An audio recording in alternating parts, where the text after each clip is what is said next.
Cliquez. Craquez. Salut Mathieu. Salut Fabienne. Bienvenue dans Bas de Carré, le podcast qui ouvre le dialogue avec les Réunionnais du monde entier. Alors ici, on reçoit des sportifs, journalistes, chefs cuisiniers, chefs d'entreprise, artistes ou encore youtubeurs, parce que chaque Réunionnais a son histoire à raconter. Ensemble, allons Bas de Carré. Allons découvrir qui ils sont et comment ils font pour garder en eux la Réunion.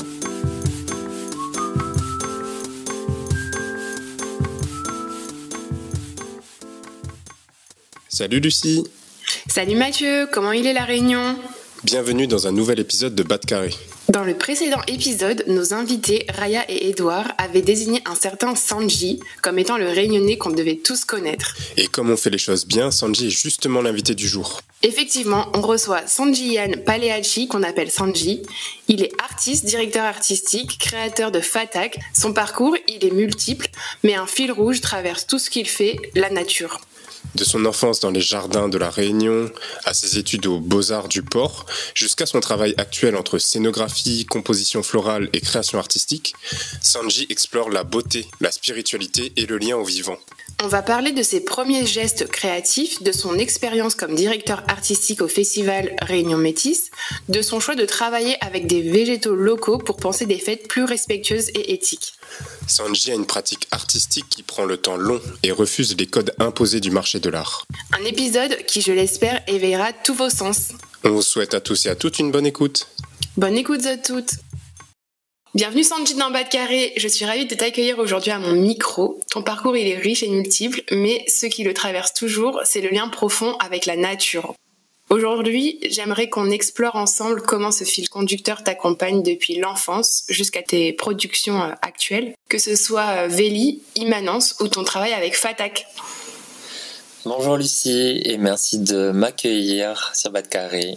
Alors pour commencer, est-ce que tu peux te présenter en quelques mots pour nos auditeurs ? Je m'appelle Sanjiyan Paleachi, je viens du port de l'île de la Réunion et je suis artiste plasticien, fleuriste, scénographe, directeur artistique aussi dans l'événementiel et j'aime créer des univers, j'aime donner ma voix aux plantes, prêter ma voix aux plantes, mes pensées, mes gestes et faire un lien entre le règne végétal, le règne des éléments et nous.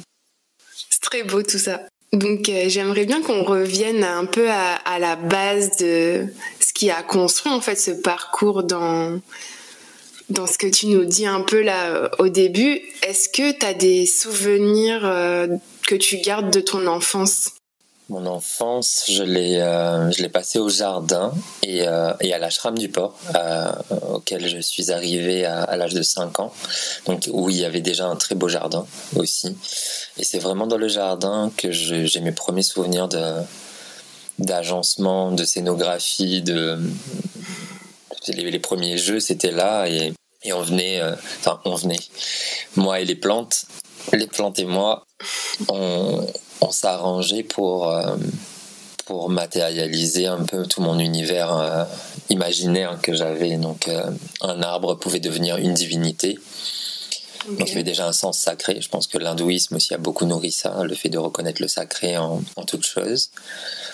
Et c'est vrai que la poésie du vivant à l'époque, elle me parlait, me touchait déjà beaucoup, sans pour autant que j'en ai conscience. C'était un élan, un cœur d'enfant dans un jardin et des yeux émerveillés par absolument tout, mais déjà un désir de toucher, de faire avec, de manier, de remanier, d'arranger. Ouais, et est-ce que tu te souviens d'un premier geste, ou enfin pas un geste, mais un premier truc que tu avais fait à l'époque Ah oui, c'était de considérer les arbres du jardin, certains arbres comme telle ou telle divinité, et puis on arrangeait genre je décidais que c'était la célébration de cet arbre-là ce jour-ci, et en fait je redisposais toutes les plantes du jardin tout autour, les plantes en pot. Je cueillais même des plantes, je faisais des dessins au sol, j'arrangeais quoi. Et puis après, forcément par rapport au temple, il y avait la première fois de mon premier collier. Le premier collier de fleurs, collier rituel, où je voulais absolument apprendre, j'avais 6 ou 7 ans. Bon, le collier ne ressemble pas à rien, hein, mais mais c'était, ouais, ça m'a marqué, ça. C'est quelque chose qui m'a vraiment marqué. Je me rappelle, j'avais escaladé la clôture qui séparait de chez la voisine et j'avais appelé la voisine pour lui montrer mon collier. Et c'était un truc que tu faisais en famille? Oui, c'était en famille, pour les besoins soit des cérémonies familiales ou alors les besoins pour tes cérémonies plus intimes. Oui. Ouais. Pour tes cérémonies dans le jardin. Pas tant. Dans le jardin, c'était vraiment des dispositions, des scénographies pour le coup qu'on appelle. À l'époque, j'appelais pas ça comme ça parce que je ne connaissais pas ce mot.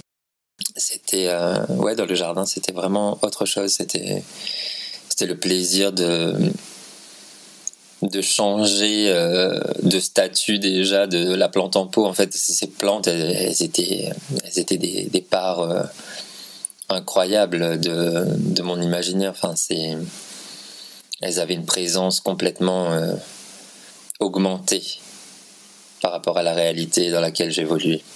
Et c'est vrai que ça m'a donné beaucoup de liberté, le jardin, beaucoup d'espace pour pouvoir être moi, développer ma pensée, développer ma création. Est-ce qu'il y a un moment fondateur qui t'a fait sentir en fait que la création, elle pouvait naître du jardin en fait? Parce que tu dis tout à l'heure que c'était un peu comme un jeu. C'était un jeu, complètement. Ouais. Est-ce que tu as eu un moment où c'était un déclic où tu t'es dit, la création, elle peut naître de ça en fait? À cet âge-là, non. À cet âge-là, tu te laisses porter par la vie et tu la prends vraiment comme elle vient. Et c'est ça qui est génial. Tu n'es pas encore... Oui, c'est spontané, influencé par... Oui, c'est complètement spontané. Tu n'es pas du tout influencé par des modèles de pensée, des philosophies, des pensées. Tu ne cherches pas à intellectualiser ton vécu. Donc après ça, un peu plus âgé, j'avais été au village Titan où j'avais mes premiers cours de volume, donc de travail de l'argile. Donc j'étais déjà dans des formes totémiques, dans des représentations encore une fois sacrées. Et après, c'est vraiment quand je suis arrivé à l'école des Beaux-Arts en 2008 que ma passion des choses qui poussent, cet univers botanique qui me fascine et tout mon volet créatif. Enfin, en gros, c'est mon geste créatif que je situe à la croisée entre mon amour des choses qui poussent, toute la botanique, et ma spiritualité. Okay. Ma manière d'aborder le sacré, ma manière de pratiquer mon hindouisme, donc de considérer que le divin est vraiment en toute chose. Et comment en fait s'éveille un sentiment du sacré chez l'humain? Qu'est-ce qui nous fait ressentir qu'une chose est sacrée? Comment on le ressent? Et surtout, qu'est-ce qui active ce sentiment-là? Donc ouais, je pense que c'est aux Beaux-Arts que j'ai eu l'espace, encore une fois, pour pouvoir développer tout ce qui s'est passé quand j'étais enfant, en fait, dans le jardin. Ok. Justement, j'allais te poser comme question, qu'est-ce qui t'a attiré en fait vers cette école et là, tu nous as un peu donné des pistes sur ce que t'as découvert sur toi en fait. J'ai l'impression qu'aller à l'école des Beaux-Arts, c'est aussi souvent un petit parcours sur soi-même en fait. On redécouvre un peu des choses un peu spontanées qu'on faisait avant, mais dans lesquelles on met plus de sens. Donc, si tu peux nous parler un peu de ce qui t'a attiré dans l'école et comment toi tu t'es redécouvert un peu là-dedans. Déjà, il y a eu comme une sorte d'appel. Enfin, j'ai toujours été à l'aise dans des situations de création et j'ai toujours été à la recherche de ça. Toujours été là à faire des choses de mes mains. Et en fait, quand j'ai passé mon bac en 2008, du coup, quand j'étais au lycée, j'ai passé un concours d'entrée dans une école de pub. J'ai été reçu, je devais partir. Toutes les conditions étaient réunies pour que je parte. Et même pas un mois avant mon départ, je passe devant l'école des Beaux-Arts. Et là, je dis mais en fait non, je peux pas ne pas tester en fait, parce qu'à la base je voulais passer mon bac à appliqué. La famille est pas d'accord parce que c'est toujours plus rassurant pour les générations de nos parents de faire un cursus général bien comme il faut, comme tout le monde. Et là déjà dénoncer des choix qui venaient bousculer un peu l'ordre familial, là c'était compliqué pour eux.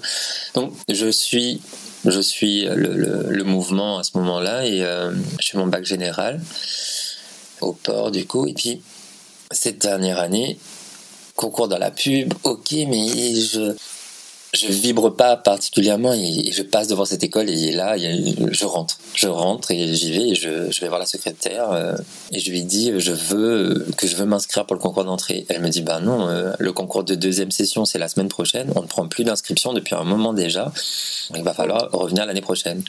J'ai dit madame, je sors pas de votre bureau.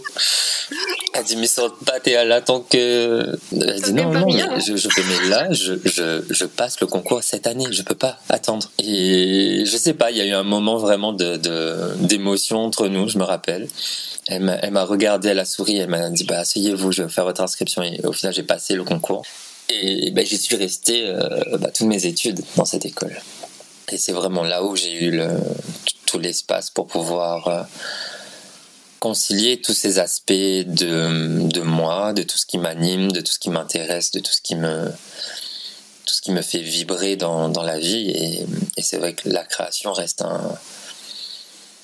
c'est le terrain propice à tous les possibles en fait. Donc au sortir d'études où on nous oblige, enfin tout un cursus général où tu bouffes du cours, tu revomis sur une copie double, on te donne une note, etc. On t'enseigne des choses, mais moi j'ai très mal vécu le primaire, le secondaire, enfin collège, lycée et compagnie. Et là j'arrive dans un espace où en fait t'apprends à partir de toi, tes skills, tu te développes à partir de toi, tu vois. Donc c'est un sentiment d'immanence déjà un petit peu. Et oui, du coup, tu parles un peu de cette façon que l'école des beaux-arts, ça t'a permis d'exprimer en fait pleinement peut-être ta sensibilité, qui tu étais, et tu fais ce rapport aussi avec le sacré et une dimension peut-être plus intérieure. Est-ce que tu peux nous parler de comment ça s'exprime dans ton travail ou ton processus artistique? Enfin, tout à l'heure, on parlait justement de gestes spontanés et là, je me dis comment ça se développe aux Beaux-Arts, ces aspects. Dans mon travail, tout ça, ça vient s'exprimer à travers l'installation au départ. C'est vraiment à travers ça que je m'exprime le mieux. C'est parce qu'on prend des éléments qui existent déjà par eux-mêmes, donc de la terre, des racines, du végétal ou autre. On a la lisière entre la sculpture et l'installation, tu vois. Donc c'est une œuvre qui va engager le corps du visiteur, de celui qui va la voir. Donc qui engage toute la personne en fait. Tu considères une installation, tu te déplaces par rapport à elle. Une sculpture aussi, mais une sculpture va rester figée dans une matière, dans un rendu très particulier, très figuratif aussi. L'installation, elle a quelque chose d'un petit peu plus perméable pour moi. Elle me permet de ramener des caractéristiques plastiques, esthétiques d'un matériau, écorce, feuille, fleur, qu'importe, de ramener ces caractéristiques-là et d'une manière brute et juste avec certains arrangements de venir en extraire, en sublimer ou en catalyser la poésie. Donc aux Beaux-Arts, en fait, ce que j'apprends, c'est ce que je faisais déjà depuis l'enfance, c'est passer énormément de temps dans la nature, observer. Le temps d'observation est extrêmement important pour comprendre comment les végétaux se comportent à différents moments de l'année, quelle lumière va être la plus adéquate par rapport à ce qu'on veut faire, comment va jouer cette lumière avec le végétal, comment va jouer l'eau, comment certains végétaux vont jouer ensemble, vont interagir. Donc c'est d'être attentif à tous ces mouvements, tous ces phénomènes et ces micro-phénomènes pour pouvoir les intégrer. Et une fois ça passé, donc souvent c'est des temps de récolte assez longs, où après je vais ramener tout ça en atelier et commencer le montage. Et dans le montage, dans le geste de monter, je vais être à la recherche de ces micro-phénomènes, de ces esthétiques-là. Je vais essayer de les réactiver, mais d'une manière bien particulière pour faire en sorte que Voilà, ça parle plus, faire lever plus une voix que l'autre voix dans ce rapport, dans cette existence. Ouais, en fait, on est à la limite du visible et de l'invisible, en fait. On est complètement là-dedans. Mon boulot, c'est de donner des formes à l'informe. C'est de passer... c'est passer du temps dans la nature et d'être sensible à tout ce qui est invisible. Moi, souvent, quand je parle de mon boulot, je parle d'un panthéon intime d'êtres, de présence, d'entités auxquelles j'ai donné forme, auxquelles j'ai été sensible dans la nature et qui viennent là avoir une excursion matérielle dans nos sensibilités humaines, face à nos sensibilités humaines. Et c'est pour ça que souvent mes œuvres sont éphémères, elles sont comme des apparitions, elles vont apparaître pendant un bout de temps, elles vont prendre le temps d'apparaître, mais pour moi c'est très important qu'elles disparaissent aussi, et qu'elles repartent à la nature. Et puis il y aura d'autres formes, et puis il y aura après d'autres formes. En fait, c'est un processus, quoi, finalement. L'œuvre, elle s'inscrit dans le temps, comme dans ton temps, par exemple, d'observation. Bien sûr. Ouais. Et du coup, ça m'amène à parler un peu donc après tes études aux Beaux-Arts. J'ai l'impression qu'ils ont été aussi donc le point de départ de projets marquants tels que Véli et Immanence. Est-ce que tu peux nous parler un peu plus de ces projets et la manière dont tu les as construits? Et peut-être qu'on peut commencer par Immanence. Alors Immanence, oui, c'est ma première expo solo, la seule d'ailleurs pour le moment. Avant et après, ça n'a été que des expositions collectives. Et Immanence, des rencontres dans le vide, c'était le titre de cette expo. C'était totalement le corps de ce dont on vient de parler, c'est-à-dire plusieurs formes qui incarnent et qui se prêtent à toutes ces énergies, ces mouvements, ces substances auxquelles j'ai été sensible lors de mes balades, lors de mes contemplations dans la nature. Quand tu dis des formes, est-ce que tu peux te décrire un peu pour donner un peu une vision à nos auditeurs, parce que finalement ils nous écoutent et je ne sais pas s'ils arrivent à se visualiser qu'est-ce qu'une forme. Qu'est-ce qu'une forme? Une forme, quand je parle de forme, ça veut dire... qu'importe la forme en réalité, c'est à partir du moment où ça prend forme, c'est quelque chose qui est considérable avec nos 5 sens. Quand je parle de forme, tu vois, c'est quelque chose de matérialisé. Après, en vrai, qu'importe la forme, mais j'invite les auditeurs à aller chercher et aller trouver les supports derrière ces mots-là, en allant voir un petit peu à quoi ça fait référence dans mon travail. Mais ça peut prendre la forme de nuages, ça peut prendre la forme de totems, ça peut prendre la forme de dômes. Les formes, après, elles interviennent, elles apparaissent en tout cas chez moi au moment où je vais monter mes œuvres. C'est vraiment le dialogue entre mes mains et le matériau, donc souvent le végétal, qui va amener la forme. Et la recherche de ces micro-phénomènes dont on parlait tout à l'heure, une recherche dans quelle disposition tel végétal va capter le mieux la lumière. Dans quelle disposition un brin d'herbe extrêmement dru et limite urticant, et on va le rendre visuellement d'une douceur qu'on aurait envie de s'enrouler dedans. Comment jouer dans ces différents langages d'un même matériau? Donc c'est le moyen de donner la forme, et la forme forcément elle est soumise à ces recherches et ces lois-là. Et après mes sculptures, surtout mes installs, elles sont terminées par la lumière. La lumière est le dernier élément primordial. C'est quelque chose d'extrêmement important en tout cas. Je finis une installation, une sculpture vraiment avec la lumière. C'est quelque chose qui va venir vraiment m'aider à jouer avec ces poésies-là. Et puis quand on travaille le végétal, il est fait, il existe de sorte à capter la lumière de base. Tu vois, à la photosynthèse. Donc il ne peut y avoir de langage du végétal sans lumière. Et dans ce projet Immanence, donc c'est une installation de combien de pièces Immanence, elle reprend une architecture... déjà, toute la scénographie, elle reprend des codes d'architecture de temples hindous. Où il y aura un point central, différents points intermédiaires, et une entrée et une sortie.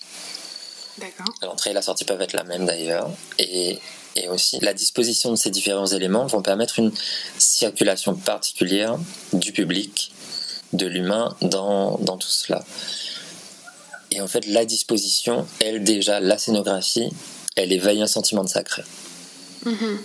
Donc, quand on entre dans l'expo, on a 3 totems à équidistance, donc un au milieu, puis 2 autres, un à gauche, un à droite.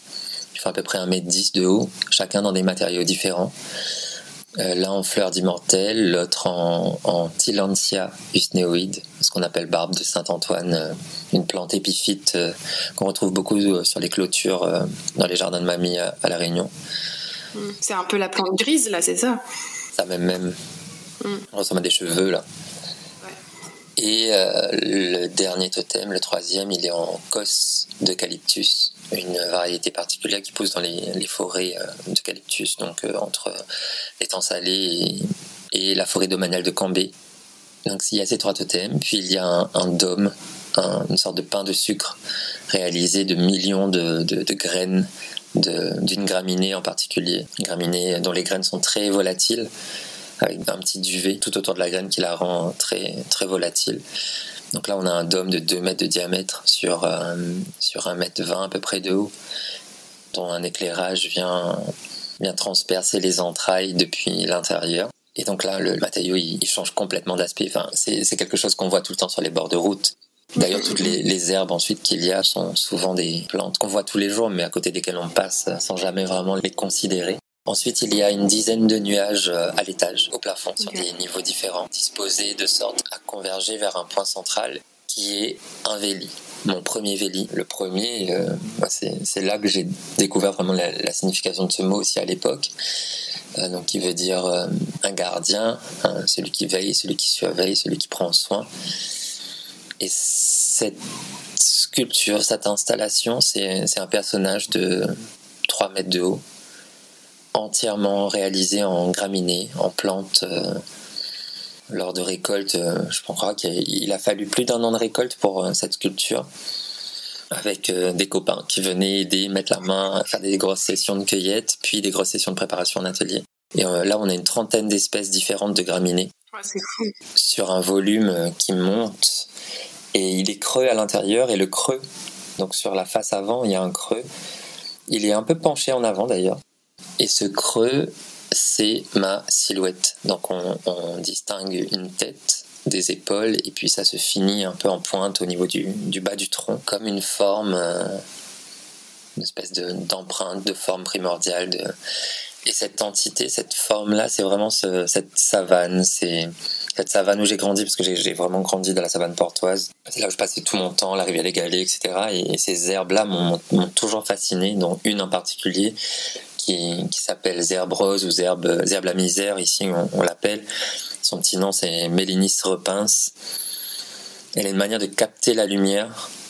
Un de mes souvenirs d'enfance, c'est la rivière des Galets, et au moment du coucher du soleil, quand le soleil est rasant, en fait, il y a d'autres rivières qui apparaissent en parallèle de l'eau qui s'écoule.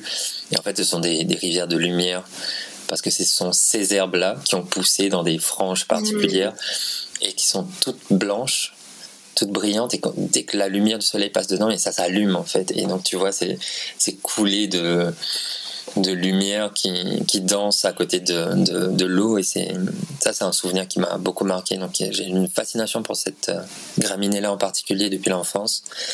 Et donc elle se retrouve au creux de cette sculpture, dans l'empreinte laissée supposément par mon corps. Peu de gens connaissent cette histoire d'ailleurs. C'est comme si ce paysage s'était incarné en une forme et était venu se pencher sur moi. Comme tu dis, c'est la protection, quoi. C'est une protection, c'est une connexion, et c'est un grand sentiment de puissance aussi. C'est un sentiment d'appartenance. Je suis clairement un enfant de ces rivières, de ces herbes-là, de ce vent-là, de ces galets-là. Un gars le pauvre jusqu'au bout, tu vois, mais dans le fond de la rivière. Mais voilà, ça c'est la pièce centrale du fond de l'expo. Et donc au total, voilà, on a une quinzaine de pièces dans cette expo. Et puis du silence surtout. Et ce qui est saisissant, c'est l'odeur, parce qu'on est sur du végétal qui est sec et encore en train de sécher. Donc, il y a l'odeur qui attrape déjà quand tu rentres dans la salle. Et il s'est passé un truc assez fou, c'est que les gens, parce que c'était à la Cité des Arts, à Saint-Denis, en juin 2016, et il y a plein de gens qui travaillaient autour, ou même ceux de la cité, ils venaient passer leur pause après avoir mangé ou quoi, ils venaient se poser. Et les gens venaient là pour méditer, pour se reposer. Ça imposait un calme, une sérénité. Oui, il y a cette dimension un peu plurisensorielle. Ah oui, c'est l'immersion. Je crée vraiment des immersions. J'adore ça. Pour moi, créer l'immersion, c'est rendre toute la puissance à un élément. Tu vois, donc, juste le contempler. J'aurais pu mettre des brins d'herbe aussi sur un papier et mettre ça sous un cadre et présenter, ou alors dessiner toutes les œuvres dont je vous parle là. Mais ma manière de lire le paysage, elle est à l'image de cette exposition-là. Elle est exactement à l'image de ça, et c'est ça que j'essaie de retranscrire, c'est comment ça impacte en fait les sens, et comment on peut se rappeler qu'on est capable de voir et de ressentir notre environnement, mais d'une manière tellement plus riche et tellement plus puissante que ce dont on a l'habitude. Ouais, en fait, ça appelle aussi à la sensibilité, à la pause, à expérimenter un lieu par l'odeur, par... Oui, et puis qu'est-ce que ça implique dans tout ça, forcément. Donc la scénographie du sacré qui prend place. Et qu'est-ce qui se passe quand on ressent un sentiment de sacré? Maintenant, c'est moi qui te pose des questions. Qu'est-ce qui se passe? On peut se connecter avec nous-mêmes, je dirais, non?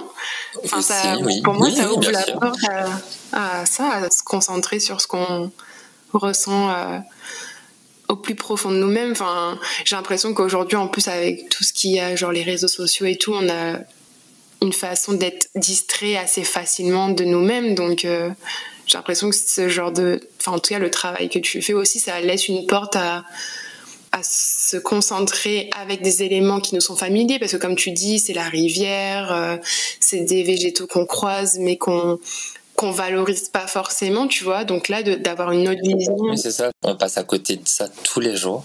Et même là, j'utilise des graminées, donc on parle vraiment de fatac, de plein de plantes qu'on considère que souvent on va entendre mauvaises herbes, tu vois. Mauvaises herbes, zoomine, c'est le truc qui pousse au jardin, l'invité qu'on n'a pas invité. Et qu'on n'aime pas en fait, parce que ça dérange nos petites vies bien rangées, avec les pelouses bien tendues, etc. Et donc elle dit oui, voilà, c'est bon, plante fait la saleté, mais elles sont absolument partout. Et puis les graminées, c'est quoi? C'est 30%, ça recouvre 30% des terres immergées.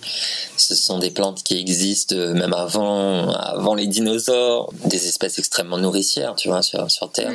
Le maïs, le riz, le blé, l'orge, enfin... Les graminées, il y en a énormément. Et c'est une plante qui pousse rapidement. Elle a un rapport aussi avec le vent.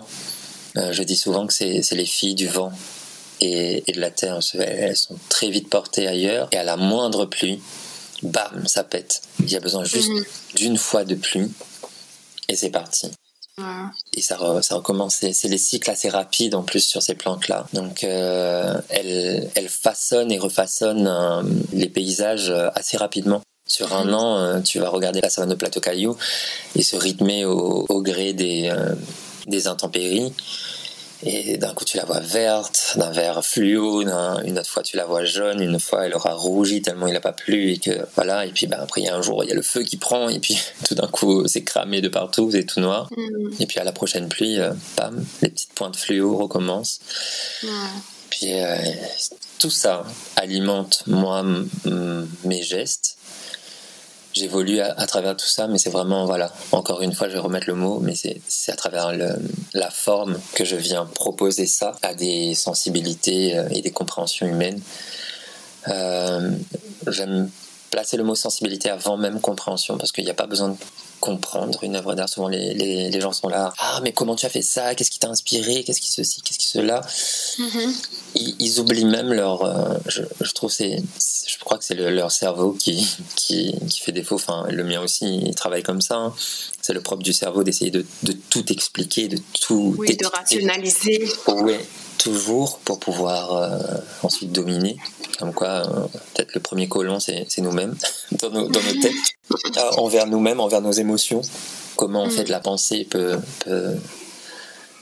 coloniser l'émotion, et ça me perturbe beaucoup, parce que moi qui suis complètement drivé et animé par mes émotions, ma lecture du monde se fait par ça, ma communication beaucoup, et ça m'a joué bien des tours. Et puis après j'apprends aussi à grandir avec tout ça, mais c'est vrai que mon geste artistique, je pouvais pas le penser différemment, parce que pour moi ces émotions là, elles sont comme ces graminées-là, elles vont fleurir d'un coup, et puis elles vont disparaître, et puis ça va repartir, et puis il va pleuvoir, et puis j'ai besoin de m'établir dans ce mouvement de la vie-là. Et c'est vrai que ma création, elle me permet ça, et ça me donne un grand sentiment d'être à ma place, et un grand sentiment de bien-être. Donc je pourrais pas vivre sans créer, parce que c'est vraiment ce qui me connecte au monde.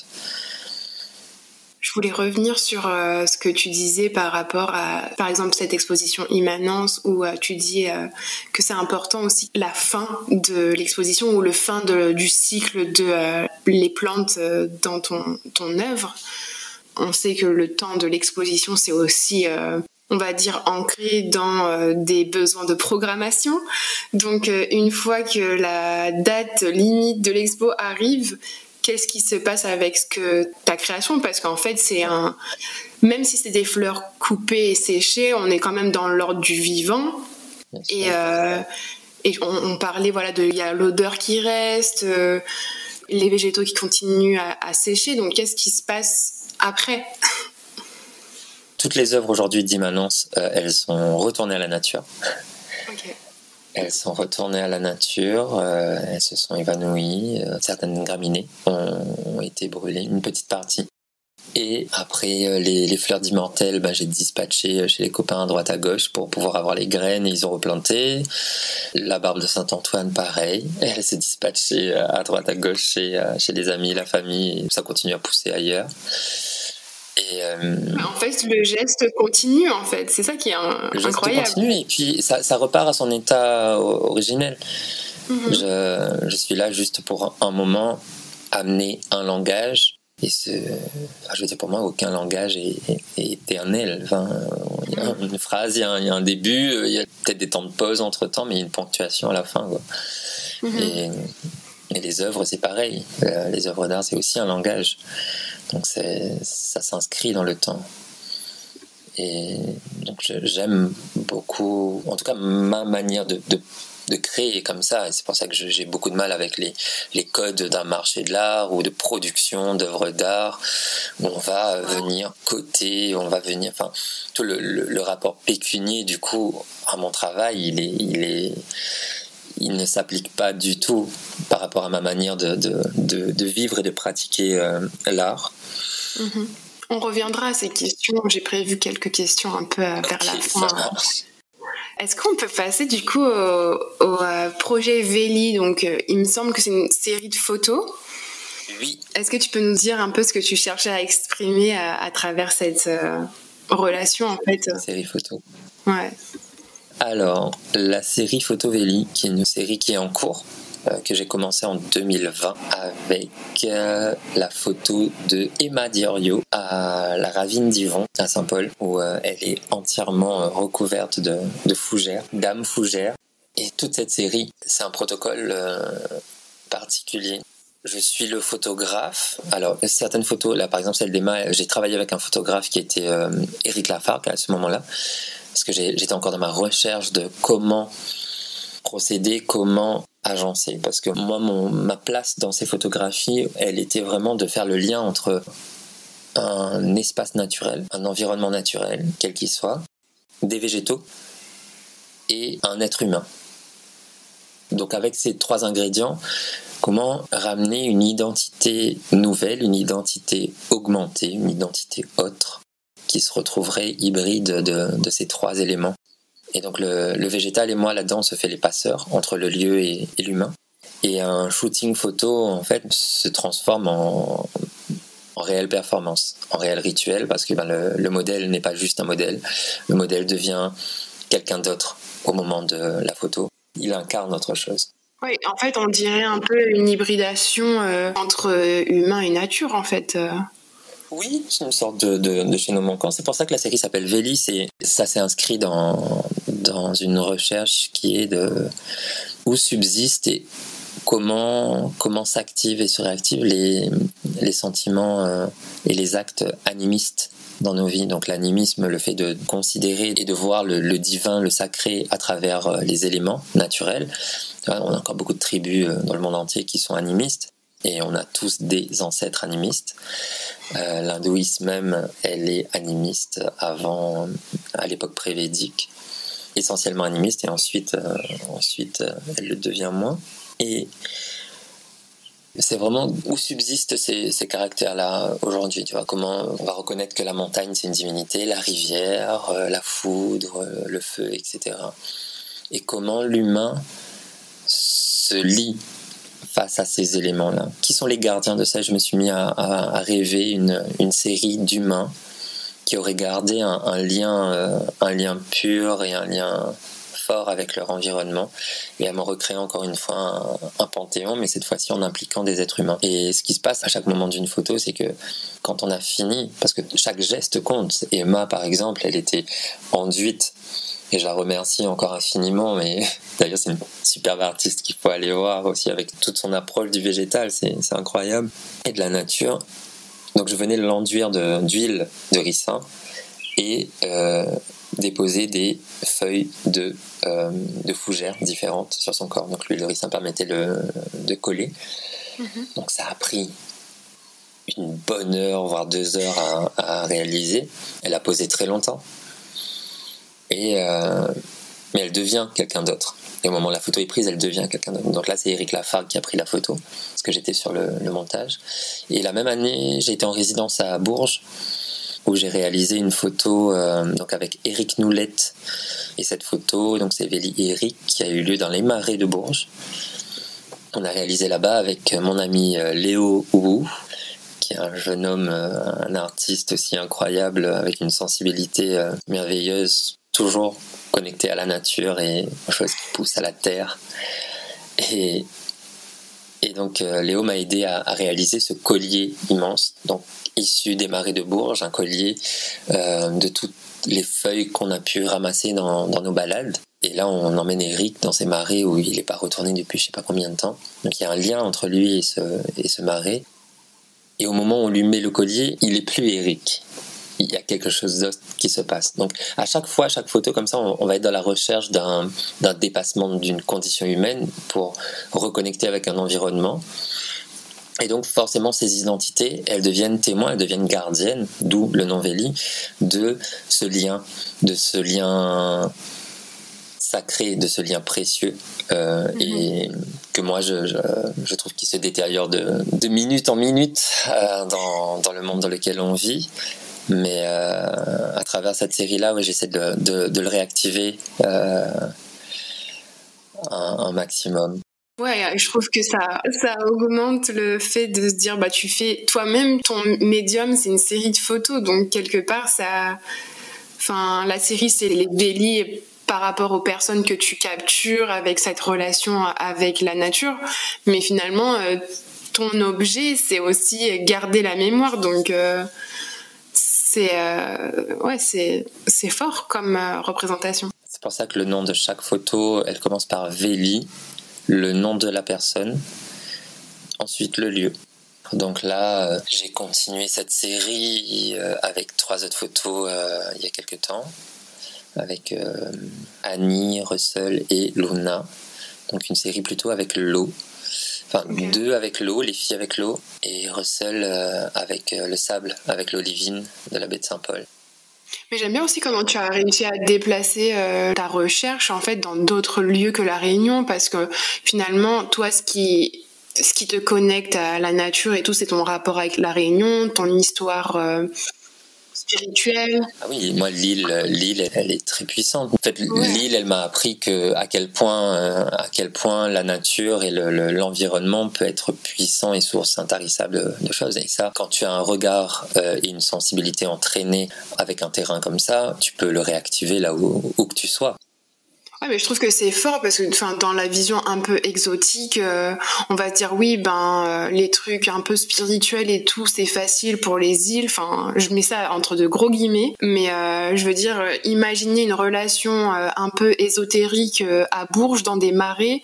Enfin, ça serait pas la première chose qui nous viendrait à l'esprit, et je trouve que c'est fort. Pourtant, tu sais que Bourges, c'est dans le Berry, c'est le pays des sorcières, donc il y a plein de choses. Enfin, de tout temps, comme je t'ai dit tout à l'heure, l'animisme, le fait de reconnaître le sacré dans la nature, il fait partie de nous en fait, et parce qu'on fait partie de cette nature.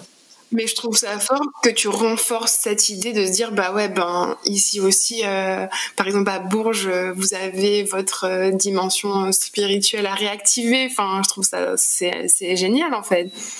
Oui, après ça, je pense que c'est partout. Hein. Pas que oui, c'est sûr, mais c'est pas mis. Enfin, je sais pas, c'est moins, on va dire, exotisé quelque part. Après, Bourges, pour moi, qui vient de la Réunion, c'est très exotique. Ah oui, l'exotisme, tu le situes dans plein de sens. Tout dépend de qui parle et de qui regarde. C'est plus dans l'imaginaire, on va dire, collectif, eurocentré. D'accord. Très bien. Bon, j'aimerais qu'on passe à ces expériences qui t'ont permis d'affiner ton approche artistique. Et donc tu disais que par exemple, Immanence c'était un projet, donc une exposition solo. Et ces expériences t'ont mené vers des projets plus collectifs. Et j'aimerais bien qu'on discute de ton engagement avec Réunion Métis, dont tu as été le directeur artistique. Qu'est-ce que ça représente pour toi d'avoir porté un tel projet ? Oui, j'ai été à la direction artistique de Réunion Métis entre fin 2018 et 2021. Moi, la dernière édition sur laquelle j'ai travaillé, c'était en 2021. Okay. Eh bien, écoute, moi, ça a été une belle expérience dans mon parcours. C'était un projet dans lequel j'ai été embarqué par une équipe formidable. C'est l'équipe de l'île Maurice, Move for Art, qui a organisé le festival Port-Louis entre 2015, 2016 et 2017. Donc, en 2016, je suis allé visiter le festival là-bas. En 2017, il m'invite en résidence. Je réalise une œuvre pour le parcours et en 2018, des volontés locales souhaitent voir un événement de cette envergure arriver sur notre île. Et donc missionne l'équipe mauricienne. Le projet se monte et je me retrouve embarqué dedans par l'équipe mauricienne avec qui j'ai un lien d'amitié déjà, mais au-delà de ça, en termes de travail, de vision, ce sont des gens vraiment merveilleux qui font énormément de choses pour les artistes. Ils ont vraiment une manière de considérer l'art qui fait du bien, parce qu'ils mettent vraiment les artistes en l'air, ils apportent un confort de création, et ça c'est pas donné à tout le monde, surtout dans nos administrations actuelle, à la française, à l'occidentale, là, c'est très compliqué des fois. Mais en tout cas, donc là, je me retrouve embarqué dans le projet et on doit monter une édition réunionnaise et je deviens ce lien avec cette équipe mauricienne qui a besoin de rencontrer des artistes, qui a besoin de se connecter à l'île et à sa substance. Et en fait, je deviens un peu leur guide et je les amène dans tous les coins de nature incroyable pour qu'ils captent, qu'ils ressentent, qu'ils vivent vraiment l'île que moi je connais, qu'ils rencontrent les artistes que moi je connais et qu'ils se nourrissent énormément de toutes les merveilles que l'île a à offrir. Donc ça a été une expérience mais tellement incroyable de pouvoir partager avec des gens qui sont avides de découvrir et de savoir et d'art et de poésie. Enfin, c'est génial de tomber sur des gens comme ça. Et donc le projet se monte, donc on l'écrit, on le déploie et ce festival il est encore une fois pensé comme je vais reprendre le mot immersion pour faire écho à ce qu'on se disait plus tôt, vraiment une immersion dans la création contemporaine sur l'île. Donc toute discipline confondue, musique, danse, art de la scène, quel qu'il soit, photo, vidéo, street art, art visuel. Et donc après, bien sûr, toute une partie food, etc. Et des projets interconnectés. Par exemple, sur certains projets, on faisait bosser des associations, des entreprises, des structures, des écoles. On a travaillé avec des cliniques aussi. C'est plein d'acteurs sur un bout de caillou qui n'ont pas forcément l'habitude de bosser ensemble, qui se retrouvent à travailler ensemble. C'était un projet qui, pour moi, je le trouvais merveilleux parce qu'il avait vraiment une vision du futur pour moi de ce que devrait être la culture, de comment elle connecte le monde à la culture, de ramener aussi un festival dans la ville, dans l'espace de vie des gens, leur montrer que en fait c'est pas juste pour des élites l'art, la culture, c'est pas que pour les oreilles, c'est pas que pour un tel, c'est pas que pour voilà, en fait juste le fait de se lever tous les jours et de faire ce qu'on fait, on participe à la culture. Oui, parce que le festival, il était, et d'ailleurs il l'est toujours, à Saint-Paul au Débarcadère. À Saint-Paul, oui, il a changé de nom aujourd'hui, je crois. Il ne s'appelle plus Rhino Métis. Donc il est à Saint-Paul, autour du Débarcadère, c'est ça. Ça a été une très chouette expérience en termes artistiques, à rencontrer tous ces artistes, penser à un événement et un espace qui connecte plusieurs artistes comme ça, plusieurs identités sur 3 soirs. Ouais, en fait, c'est mené, comme tu disais tout à l'heure, il y a des institutions publiques, des artistes, des entreprises et tout ça vers une vision commune. Donc, c'est assez fort.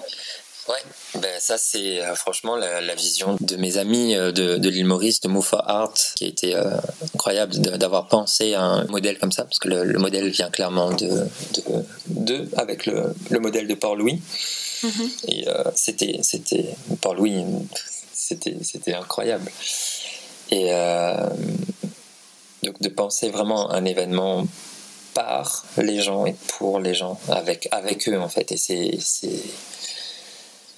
c'est le genre de projet, oui, qui font du bien, tant que ça reste dans une ligne respectueuse de ce que font les artistes, parce que dans des projets d'aussi grande envergure, des fois ça peut être je sais pas, on peut perdre de vue certains goals des fois, mais c'est vrai que moi dans l'artistique c'est quelque chose, je me suis beaucoup battu pour pouvoir garder une éthique artistique identitaire.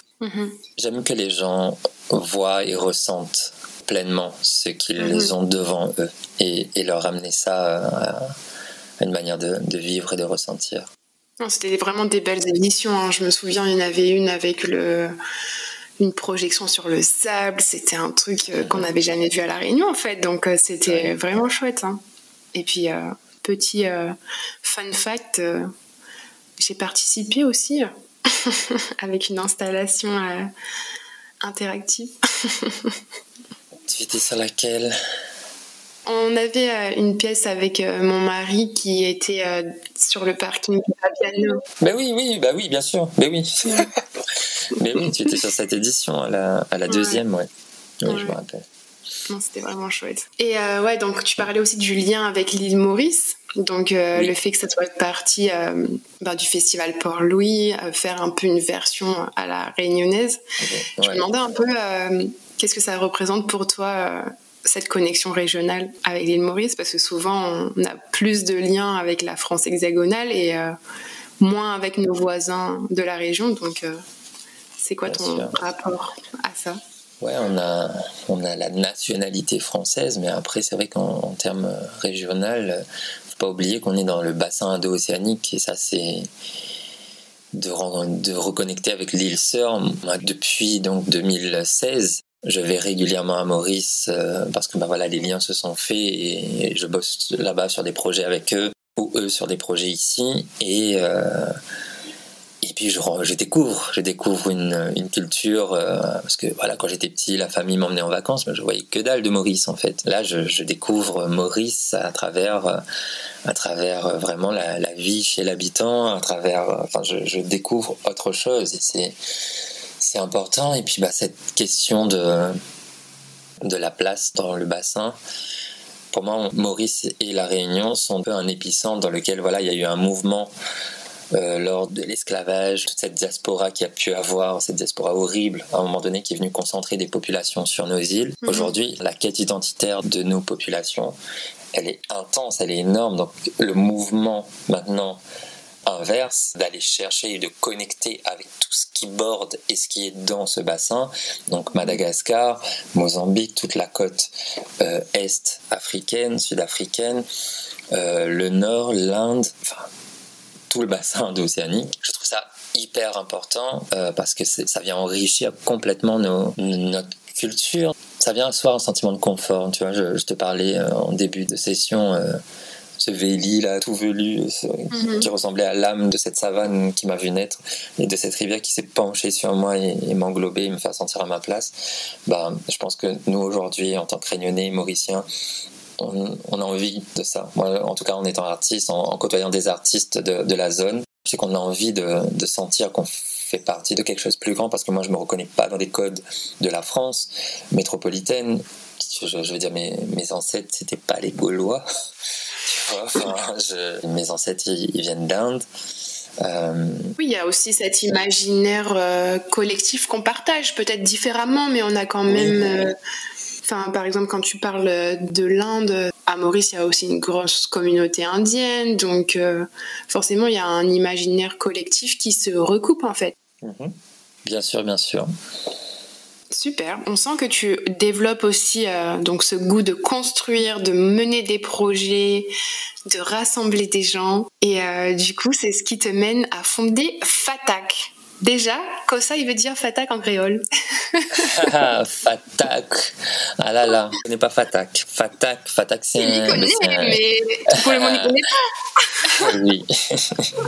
Fatak, c'est un zoom-in. Fatak, c'est un zerbe. C'est un zerbe. Il pousse, il peut monter haut. Hein. Il peut faire 4 mètres de haut des fois, quoi. Ah bon? Ouais, des pieds de Fatak qui peuvent monter très très haut s'il y a l'eau qu'il faut. Et voilà, ça fait un gros plumeau. Mais c'est meg quand même, non? Ah, les megs? Mais oui. Regarde à moi, mais les megs, mais les grands. Justement, c'est la même, il monte plus haut. Donc, un pied Fatak, il donne un plumeau en l'air, et puis il a un épi avec un tas de petites graines. On l'appelle aussi le millet des oiseaux. Donc, famille du sésame, etc. Donc, c'est une autre qualité. Et souvent, à La Réunion, c'est les petits cardinals, ils mangent ça. Cardinal, même moineau, même Bob Cross, tout ça, ils mangent ça.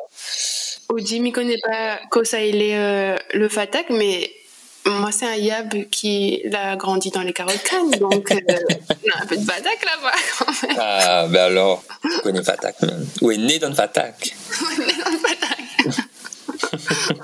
Et Fatak, déjà même son mot, son causé, la prononciation. Déjà, comment Fatak l'est né? Depuis longtemps, il fait décoration florale pour les événements familiaux à droite, à gauche. Et depuis 4-5 ans, il retrouve un copine, donc Pauline Filion, Poppy, tout de même, il crée elle Poppy. Elle a déjà lancé sa boîte qui s'appelle Fleur de Peau, qu'elle est en arrêt pour le moment.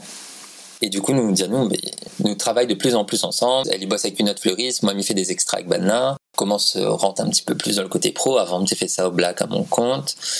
Et puis là, il enchaîne. Et on se dit, allons essayer de monter une histoire ensemble, tu vois. Donc, on réfléchit dessus. Et bam, le mot Fatak sort. Mais bon, déjà, moi, c'est un mot qui me parlait beaucoup déjà de base. Avec Pauline, on sort le truc. On bosse ensemble pendant 1 an sous Fatak. Et puis Pauline arrête, elle repart dans son aventure de la vie, à elle. Mais Fatak, il attend à elle. Hein. Pour moi, Fatak, c'est toujours avec Poppy, ça.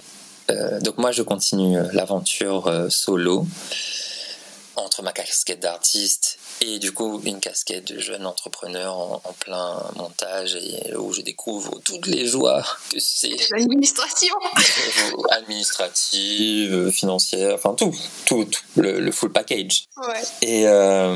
Et donc voilà, donc Fatak, c'est une entreprise donc de fleuriste événementiel. On n'a pas de boutique, on est situé au centre-ville de Saint-Denis, au 29 rue Sainte-Marie pour le moment. Et on marche uniquement à la commande. Chaque semaine, je prends les commandes pour la semaine suivante, s'il y a des commandes de bouquets ou quoi. Et ce sont souvent des retours de marché. Donc Fatac, c'est 100% fleurs locales, autant que faire se peut. Parce que vous imaginez bien qu'un période après un cyclone, m'y retrouve à moins sans travail, s'il m'y fait que du local. Donc à un moment donné, m'y est obligé quand même de faire une petite entorse, parce que sinon, m'y reste à terre. Mais franchement, 98% du temps, c'est du local, quoi. Il est extrêmement rare que m'y prend l'importation. Puis surtout, on a de plus en plus on a des très belles fleurs locales, on a énormément de choses. Et de plus en plus de producteurs aujourd'hui mettent à faire des fleurs que tu ne trouves pas trop longtemps. Donc ça, c'est cool. Il vient pallier un peu une demande un peu plus exotique d'un point de vue réunionnais. Mais par exemple, là, cette année, pour la fête des mères, elle a eu des tulipes pays. Qui n'aurait dit, il y a quelques années de ça, qu'on avait des tulipes terre là, tu vois, qui étaient pousses. Mais oui, ils poussent. Après, tout y pousse ici, vu le nombre de microclimats et l'altitude que nous n'en et le sol riche, tout est capable de pousser, mais il faut faire pousser. Donc là, on a des horticulteurs de plus en plus qui lancent azote dans des voies d'inconnus, et ça, il fait plaisir quand on voit, ils sortent par-ci, par-là. Donc Fatac, 100% local, donc fleuriste événementiel, toutes sortes d'événements, mariage, baptême, communion, comité d'entreprise, voilà, bouquet, décor, suspension, voilà. Scénographie, direction artistique, je continue. Donc je bosse pas mal pour des clips, des réalisations de clips, des tournages. J'ai bossé pas mal pour Maya Kamati, Sibou Manai, Horus. On a eu des films fait avec Gwendoline Absalon, Isnel aussi, Skyron dernièrement. Saudage, oui. Teen Poppy et d'autres encore. Et raconte-nous un moment ou un projet un petit peu plus en détail. Un petit peu plus en détail. Attends, il finit la liste de tout ce que Fatac fait. Mais donc il y a ce côté scénographie, réaliser les décors pour des clips et tout ça, des shootings. Et voilà. Et puis après, ça peut être aussi monter un événement. Ça aussi, c'est une casquette que je garde dedans. S'il y a besoin de coordonner, monter un événement, ça c'est totalement dans mes cordes. Et voilà. Donc, par exemple, sur un projet que m'a adoré faire une fois, c'était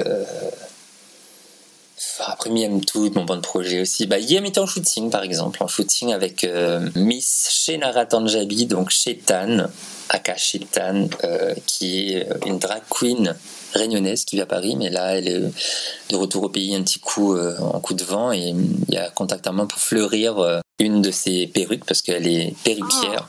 Elle fait des perruques incroyables, et il faut aller voir son travail. Et donc m'a fleuri son tête et son corps. Donc il y avait une photo d'inspi où toute une partie du corps est entièrement recouverte de fleurs. Donc ça, c'était un chouette moment aussi. On a amusé à nous hier. Après, il y a d'autres moments, sur les clips de Maya Kamati par exemple, ou bien pour un shooting, il disait bon, Sanji, viens avec nous, fais simple, hein. Et là, fais simple, ne viendra pas mon chewing-gum, il ramène bon pied banane, obligé de coller dessus le toit, il ramène bonne chaise, parce que moi, quand on dit simple, il fait simple, mais il est généreux dans ma simplicité, on va dire. Du coup, nous blinde, même avoir la matière, et puis même amusement aussi dedans, quoi. J'adore créer des univers, donc quand j'ai des éléments pour pouvoir le faire, c'est top. Et puis la camaraderie est dedans, donc après ça qui est chouette aussi, d'avoir plusieurs visions artistiques qui arrangent, on pense plus ça, non plus ça, machin. Donc après, entre le choix des vêtements, qu'un tel mette son mot dedans, et puis c'est Maya qui drive, parce que ça reste à DA, etc. Donc c'est vraiment, ça, j'aime bosser de cette manière-là. C'est un peu comme une recette, tout le monde y rajoute son petit grain de sel. Oui, voilà, mais il y a quelqu'un qui drive quand même, tu vois, du coup, et puis il y a un cadre qui est posé. En fait, il faut toujours avoir un cadre, je pense, dans des boulots collectifs, comme ça on sait dans quoi on part, tu vois. Et donc il y a un confort. En fait, le cadre confère vraiment un confort et une liberté, et ça c'est chouette. C'est chouette à bosser de cette manière. Et voilà. Donc, aujourd'hui, Miem plus bosse pour moi. pour des projets qui fait sens, et pour les projets qui m'égayent être confortable dedans, quoi, et amène ma créativité sans être biaisé, sans être... Ouais. Ok. Et tu fais la transition parfaite pour moi, parce qu'en fait, je voulais te demander Donc, en parallèle à Fatak, tu continues à développer ta pratique artistique et personnelle sous le nom de Sanji Diane Paleacci. Comment tu vis l'équilibre entre Sanji l'artiste et Sanji l'entrepreneur chez Fatak ? Sanji l'artiste, comme je te disais plus tôt, ma création, ça n'a pas de prix. Il n'y a pas de rapport pécunier à mon travail, parce que souvent on va me dire oui, pourquoi tu fais pas de l'art vendable, tu fais de l'art éphémère. Après je fais des photos aussi, je fais des vidéos, ça se vend, etc. Mais j'ai pas ce modèle, j'épouse pas le modèle de produire en tant qu'artiste pour pouvoir en vivre. Je m'y refuse parce que déjà pour créer j'ai besoin d'énormément de temps. Oui, tu disais l'observation voilà. De la nature, c'est un cycle, quoi. Mais du coup, tu imagines bien que tout ce cycle-là, pendant ce temps-là, si je fais que observer, comment l'argent y rentre, tu vois ? Donc j'ai besoin d'argent pour pouvoir avoir ce confort de temps-là pour pouvoir créer. Mais du coup, pour avoir cet argent, comment je fais ? Il faut que je travaille. Si je travaille, j'ai pas le temps de créer. Et du coup, tu rentres dans une... Non, mais les conditions de la réalité des artistes aujourd'hui, elle est complètement à revoir parce que le système d'URSSAF, le système d'aujourd'hui, tout ce qu'on doit payer, de comment on est géré, nos cotisations, etc., est complètement déconnecté des réalités qui nous incombent.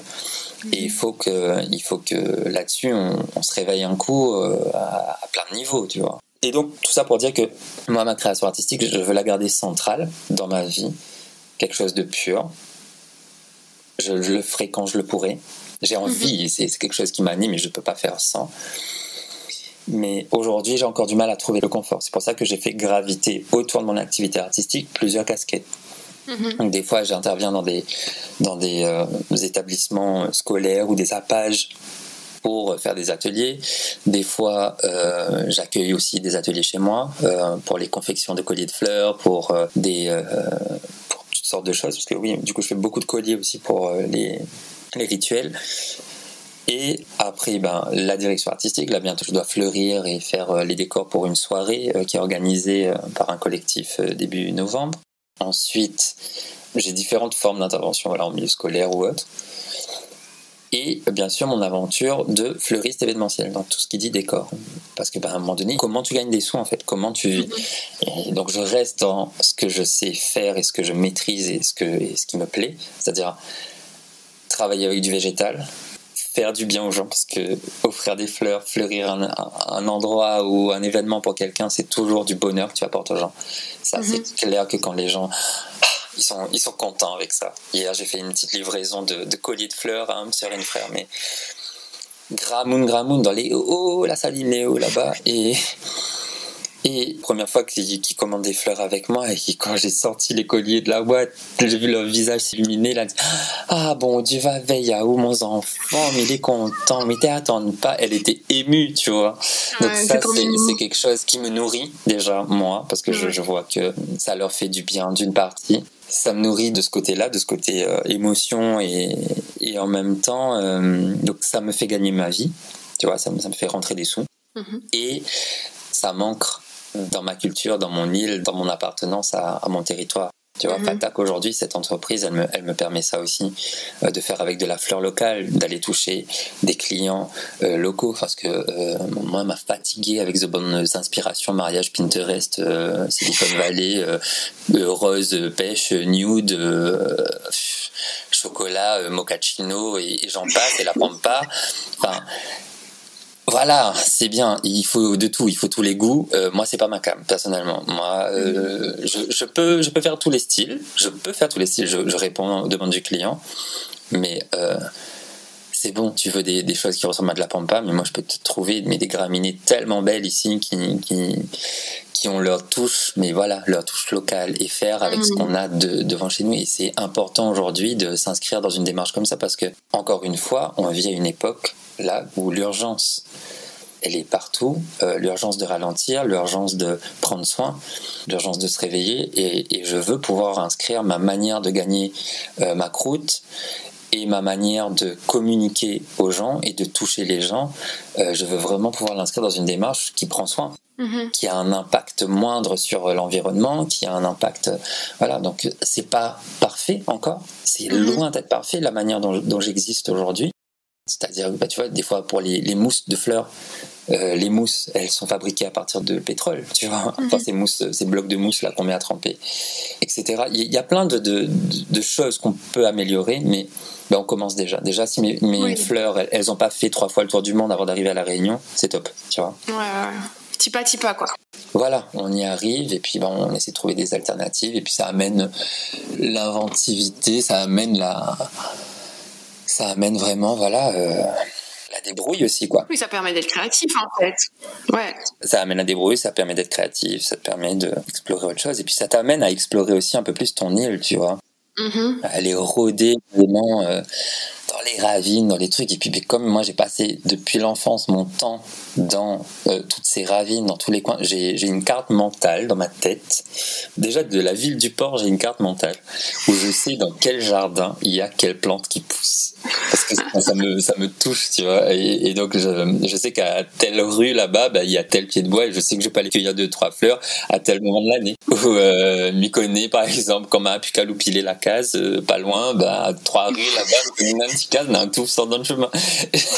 Et déjà en plan de ville, voilà. Mais après, au-delà de ça, c'est dans les coins de nature. Tu vois, par exemple, d'aller à tel ou tel endroit, je sais que tel végétal pousse et à quel moment je peux y aller. Donc des fois, ils demandent à l'ONF quand c'est sur des endroits où il faut des autorisations ou autres. Parce que des fois, ils font des petites sessions où ils doivent défricher, etc. Donc, il y a des végétaux qu'on peut prélever. J'ai déjà bossé aussi avec la réserve naturelle de l'étang de Saint-Paul. Okay. Voilà, c'est ultra riche ici, donc il faut... faut en profiter. Et oui. Bien. Et si on se projette un peu dans l'avenir, c'est quoi les projets actuels, tu nous as déjà dit, vu qu'on a eu un croustillant là que tu as fait hier, mais futur alors? Projet futur. Alors, j'ai la soirée là bientôt le 1er novembre. C'est une soirée sur le thème de Días de las Muertes. Ok. J'ai bien dit. Ouais. Et donc, c'est avec une artiste mexicaine qui vient pour l'occasion. Il y aura des DJ réunionnais, etc. Donc, c'est un truc privé qui est organisé avec, je crois, le gérant du restaurant Lasca. Okay. Et Free Hermes aussi, le tatoueur. C'est lui qui m'a contacté. Il y a une petite soirée, voilà, donc on va travailler les œillets d'Inde, parce que forcément, c'est les mêmes fleurs qui sont utilisées pour... voilà, donc j'ai toute une scéno à préparer pour eux. Et elle est où cette soirée alors ? Elle est dans un lieu surprise, caché, dans une villa dans l'ouest. Donc voilà, ça sera pour le 1er novembre, et il y a encore des places, donc n'hésitez pas à vous inscrire. Et où est-ce qu'on va avoir ces infos alors ? Sur l'Insta de Fatak. Ok, on va aller regarder ça. Voilà. Sur l'Insta de Fatak, même sur l'Insta de Sanjiyan, vous pouvez avoir les infos. Ça marche. Et ensuite, il y a là des petits devis qui arrivent pour des mariages, plutôt l'année prochaine. Donc, des décors assez foufou. Ça, c'est plutôt l'année prochaine. Et ensuite, l'année prochaine aussi, je vais bosser avec une fleuriste qui est à Toulouse, une réunionnaise. Elle s'appelle Alice Rangayen. Sa boîte s'appelle Jungle Utopia. Elle fait des merveilles, vraiment incroyables. Et on s'est connus sur les réseaux, on discute, on s'est jamais rencontrés en vrai. Et de fil en aiguille, voilà, on s'échange plein de choses et on se commande des petits bouquets à droite à gauche. Et là, normalement l'année prochaine, je vais aller bosser un mois avec elle. Ah, trop bien. Voilà, sur une saison de mariage, donc ça me ravit d'aller travailler d'autres fleurs locales d'ailleurs. Et puis voilà. Ça, c'est des petits projets plus tard. Et sinon, on continue. Il y a des ateliers qui vont arriver aussi pour la fin de l'année. Des ateliers de confection de bouquets floraux, de composition florale et de colliers aussi. Je vais refaire un atelier collier de fleurs. Donc là, on pourra s'inscrire à partir de mon Insta, de Fatak et de Sanjiyan. Ok. Il y aura toutes les infos dessus. On vous envoie tout le monde. Allez faire des colliers là, pour toutes les cérémonies ou juste pour faire joli. Oui. Trop bien. Pour finir, nous on aime bien poser des questions à tous nos invités. Donc je vais commencer avec la première. Quel Réunionnais ou Réunionnaise devrions-nous tous connaître selon toi ? Oh wow. Waouh. Ah, c'est peut-être cliché, très bateau, mais le premier truc qui me vient, c'est franchement ma maman, quoi. Ma maman, c'est trop le bot. Ma maman, elle m'a tout appris. La prodigalité, tu vois, c'est le fait de vraiment... Elle est tout le temps en train de rendre service à tout le monde. Elle est gentille et... c'est elle qui m'a, je pense, donné le goût des fleurs sans s'en rendre compte. Et puis qui soutient vraiment dans tout ce que je fais. Mais... Après, en termes d'artistes, Emma Diorio, incroyable. Mais il y en a tellement qui créent les boogies, ce boulot complètement où on rentre dans les profondeurs de la Terre jusqu'au cosmos. Donc forcément, ça me parle énormément. C'est un travail qui nous resitue. Tu vois, je parlais de mémoire collective. On est complètement dedans. On les a interviewés, donc allez réécouter l'épisode. Bah oui. On va pas faire de jaloux, on s'arrête là. Ah oui, on fait pas de jaloux, allez. Voilà. On pense à tous les autres qu'on n'a pas cités. On adore tous votre travail. Oui, mais il y en a tellement. C'est chaud. Bon, je vais refaire une question un peu qui va te tracasser là. Une référence littéraire, musicale ou artistique que tu voudrais partager avec nous? Une seule, sur les trois. Ouais. Oh, wow. Et ben t'en auras deux. Et du coup, il y a, pour vraiment comprendre, saisir toute la manière de se connecter à la nature, il y a une de mes références artistiques qui est Andy Goldworthy, Andy A-N-D-Y, Goldworthy, Gold comme l'or, G-O-L-D, Worthy, W-O-R-T-H-Y, en un seul mot. Et ça s'appelle Rivers and Tides. Ok. Rivers and Tides, Tides pour les Français qui ne savent pas de jugement.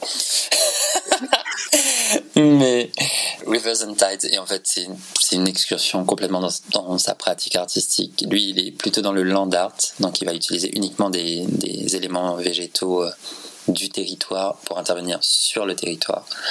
Et c'est absolument merveilleux, une très belle poésie. Et le livre là qui m'obsède depuis 2022, ça s'appelle Le Jardin perdu de Jorn de Précy. Jorn, c'est J-O-R-N, 2 plus loin, Précy, P-R-C-Y. Et c'est un Islandais qui parle du jardin qu'il a créé en Angleterre. Donc imagine un Islandais, donc il est né en Islande, le pauvre maman, il n'avait rien que le roche avec la mousse. Et la vraie, la bonne soleil là maintenant. Ah oui, la vraie. Et en fait, c'est une approche complètement spirituelle et sacrée du jardin. On parle beaucoup du sentiment du sacré là-dedans. Moi, c'est des bouquins qui a beaucoup fait écho dans ma personne. Voilà. C'est chouette ça. Une expression créole que tu aimes et que tu souhaites nous partager. En fait, j'ai déjà la réponse à celle-là parce que quand on a fait l'appel à découverte, comment elle a dit on finit comme un mangataire. Donc, explique-nous. Mangataire, oui, mais bien. Bah, après, le créole est tellement imagé, il y a tellement d'expressions que mais ouais, c'est un mangataire. Je sais pas, tout est dit. Point barre. Mangatea. Donc gros big up à tous les mangatea qui écoutent à nous là, parce qu'on nous connaît, 1, 2, 3, c'est écouté. Mangatea, ben ouais, Mangatea quoi. Enfin, on n'a pas rien pour redire là-dessus. Il n'y a plus rien pour. Enfin... C'est trop drôle parce que je pense que c'est la première fois qu'on nous dit ça, cette expression-là. Souvent, c'est un peu les mêmes qui reviennent et là, j'ai dit faut qu'on mette un point d'honneur à dire celle-là. Quoi. Oui, moi, je suis pas trop dans les expressions jolies ou quoi. Non, j'aime bien le créole. Cosmo, le chien ne boit pas de l'eau, comme il dit. C'est aussi un autre Cosmo que j'aime bien. Un autre Cosmo. Très bien. Bon, dernière question. Si tu devais transmettre un message aux jeunes Réunionnais qui veulent poursuivre une voie artistique, la voie est à toi. Bon courage.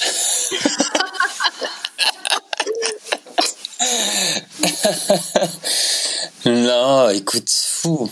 Un message pour demain.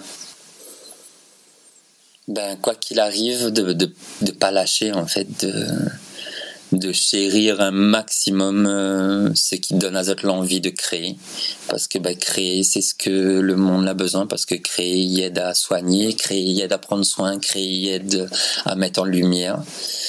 Et quand on vient d'un caillou aussi flamboyant que la note là, on a un tas de supports pour aider à haut et mettre à haut en l'air, voilà. Donc moi c'est vraiment l'île a tellement, pour moi l'île ok elle est sous mon pied, mais elle est aussi dans mon dos, elle est aussi devant moi, elle y accompagne moi à chaque projet que m'y fait, donc, et que Maggie crée une relation vraiment forte avec mon territoire pour qu'il mette à mon l'air. Donc je pense oublie pas vraiment cette racine, comprendre, rentre dedans, cherche des tacs, des mailles, investis, on rentre dans cette généalogie, rentre dans, trouve et comprend. Par un côté il faut rentrer. Ouais, trouve et comprend que ça il connecte à cette terre là, parce que c'est ça vraiment il va amener Azot loin, quoi. Ouais, je partage. Et n'oublie pas respecte Azot, et donc ça veut dire de pas oublier Azot, et de pas oublier que Azot est un petit affaire commun d'un grand affaire commun, mais que du coup de fait partie de ce grand affaire, il rend Azot aussi grand, tu vois. C'est le petit étoile qui fait le constellation. Ben oui. Merci infiniment Sanji pour ce partage. Merci à ouf, Tegaya. Ouais, c'était bien. Comme on l'a dit, on peut te retrouver sur ton compte Instagram Fatak, FATAK.ici. Voilà. Après sur Facebook et sur mon compte perso, Sanji Paleacci. Et bientôt la page Facebook qui ça transforme en page Fatak du coup. Ok. Comme ça, nous aura un support. Nous va aller rôder. Merci à toi et à tous nos auditeurs. Merci bien d'avoir accueilli ma main. Et à bientôt. Merci, ciao. On espère que cet épisode vous a plu. Pour nous aider à trouver des invités toujours plus extraordinaires, laissez-nous une note sur Apple Podcast, 5 étoiles de préférence. Et pour ne manquer aucun épisode, suivez-nous sur Instagram à @bat_kare. Un grand merci pour votre écoute et on se retrouve dans 2 semaines pour un prochain épisode. Allez, on la retrouve ?